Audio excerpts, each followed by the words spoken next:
Assalamualaikum warahmatullahi wabarakatuh. A'udzubillahi minasyaitonirrajim. Bismillahirrahmanirrahim. Alhamdulillahilladzi arsala rasulahu bil huda wa dinil haqqi liyudhhirahu 'alad dini kullih wa kafa billahi syahida. Asyhadu an la ilaha illallah wahdahu la syarikalah wa asyhadu anna Muhammadan abduhu wa rasuluhu la nabiyya ba'dah.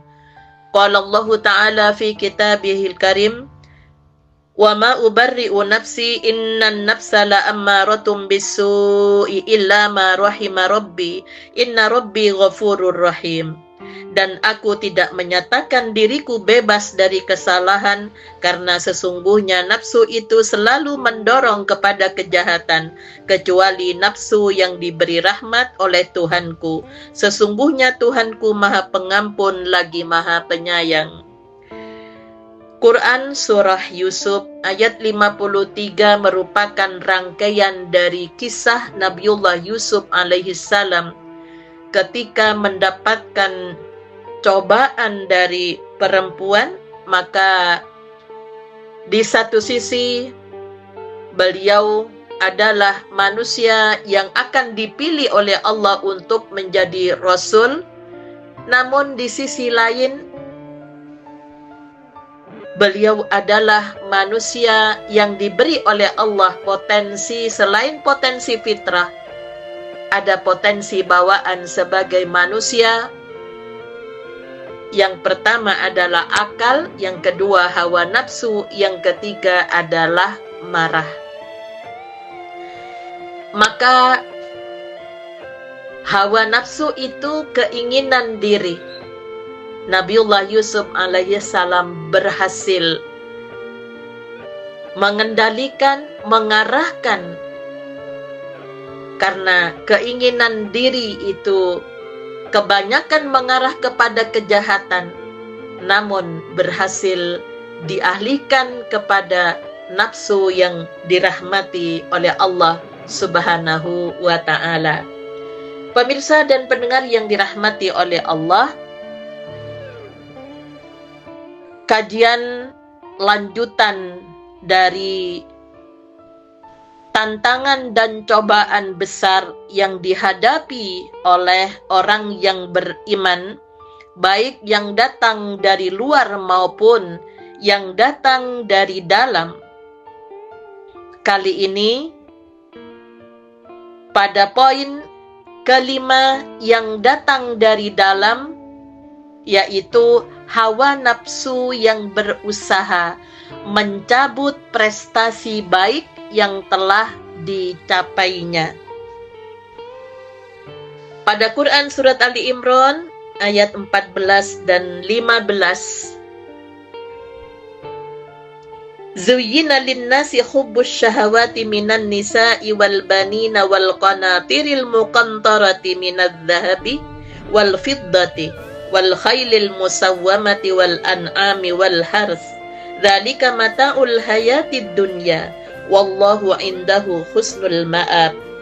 Dijadikan terasa indah dalam pandangan manusia cinta terhadap apa yang diinginkan, berupa perempuan-perempuan, anak-anak, harta benda yang bertumpuk dalam bentuk emas dan perak, kuda pilihan, hewan ternak, dan sawah ladang. Itulah kesenangan hidup di dunia, dan di sisi Allah lah tempat kembali yang baik. Qul a'unabbi'ukum bi khairin min dzalikum lilladzina taqaw 'inda rabbihim jannatun tajri min tahtihal anharu khalidina fiha wa azwajum mutahharatu wa ridwanum minallah wallahu basirum bil ibad. Katakanlah Muhammad, maukah aku kabarkan kepadamu apa yang lebih baik dari yang demikian itu? Bagi orang-orang yang bertakwa tersedia di sisi Tuhan mereka surga-surga yang mengalir di bawahnya, sungai-sungai mereka kekal di dalamnya, dan pasangan-pasangan yang suci serta ridha Allah, dan Allah Maha melihat hamba-hambanya. Pada surat Ali Imran ayat 14 dan 15 bahwa keindahan yang memang ditunggangi oleh hawa nafsu pada laki-laki, kecintaannya kepada perempuan, juga bisa jadi keturunan, bisa anak buah, dan juga harta benda yang bertumpuk dalam bentuk emas, perak, kuda pilihan. Kalau sekarang mobil, ingin punya mobil yang mewah, serta hewan ternak, ya, peternakan, sawah ladang merupakan investasi yang terus menjadi keinginan-keinginan manusia. Maka Allah menjanjikan bahwa ada yang lebih baik dari itu semuanya, yaitu surga yang mengalir di bawahnya sungai-sungai, dan juga ada pasangan yang suci.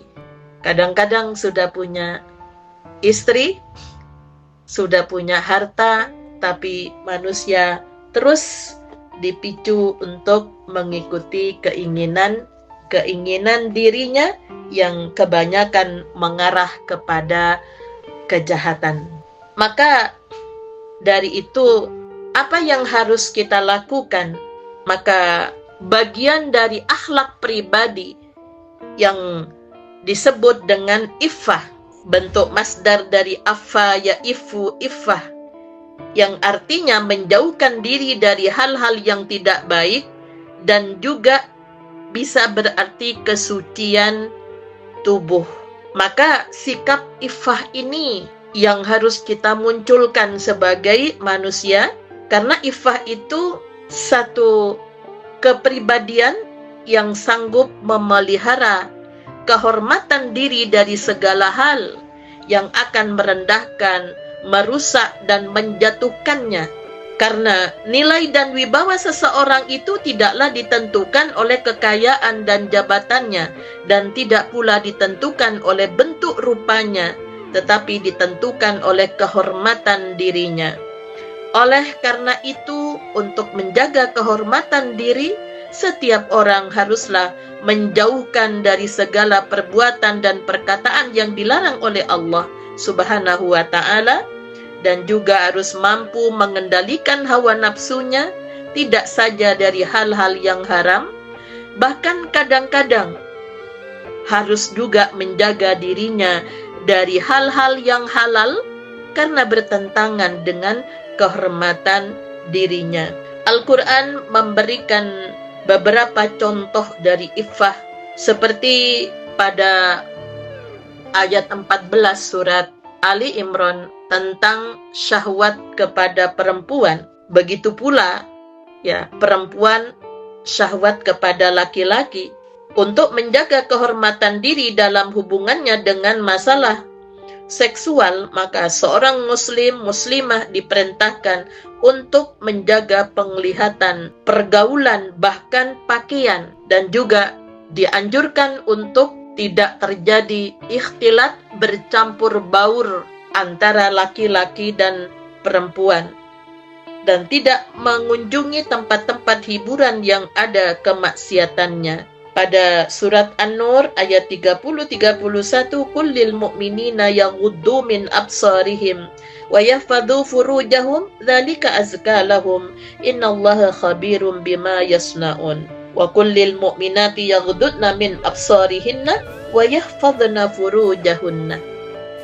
Katakanlah kepada orang laki-laki yang beriman, hendaklah mereka menahan pandangannya dan memelihara kemaluannya, yang demikian itu adalah lebih suci bagi mereka. Sesungguhnya Allah Maha mengetahui apa yang mereka perbuat. Kepada perempuan, katakanlah kepada perempuan yang beriman, hendaklah mereka menahan pandangannya dan memelihara kemaluannya. Sehingga pada ayat berikutnya, perempuan diperintahkan untuk menutup aurat. Seorang ayah atau suami diperintahkan untuk menasihati anak perempuan dan istrinya pada surat Al-Ahzab 59 untuk menutup auratnya. Dan pada surat Al-Isra ayat 32, "Wala taqrabuz zina innahu kana fahisyatan wa sa'a sabila." Dan janganlah kamu mendekati zina, sesungguhnya zina itu adalah suatu perbuatan yang keji dan satu jalan yang buruk. Orang menjadi rendah ketika jatuh pada perzinahan. Kemudian untuk menjaga kehormatan diri dalam hubungannya dengan kepercayaan orang lain kepada dirinya, maka seseorang harus betul-betul menjauhi segala macam bentuk ketidakjujuran. Sekali-kali jangan dia berkata bohong, mungkir janji, berkhianat. Begitu pesan Rasulullah sallallahu alaihi wasallam dalam sebuah hadis yang diriwayatkan oleh Ahmad dan Ibnu Hibban, idmanu li sittan min anfusikum adman lakumul jannah, usduku idza haddastum wa aufu idza wa'adtum, summa addul amanata ila ahliha idza tumintum, wahfadhu furujakum wa ghaddaw absarakum wa kuffu aydiyakum. Berikan jaminan kepadaku terhadap 6 perkara, maka aku akan memberi jaminan kalian masuk surga, yaitu jujurlah bila kamu berkata-kata, tepatilah bila kamu berjanji, tunaikanlah amanah kepada yang berhak jika kamu diberi amanah, jagalah kemaluanmu, tundukkanlah pandanganmu, dan tahanlah tanganmu sehingga tidak menyakiti orang lain. Maka apabila seseorang dipercaya mengelola harta keuangan, kelolalah dengan jujur dan transparan, lebih-lebih apabila pemilik harta itu tidak dapat mengontrolnya, seperti mengelola harta anak yatim. Al-Quran mengingatkan kepada para wali anak yatim agar dapat menahan diri, jangan sampai tergoda untuk memakan harta mereka.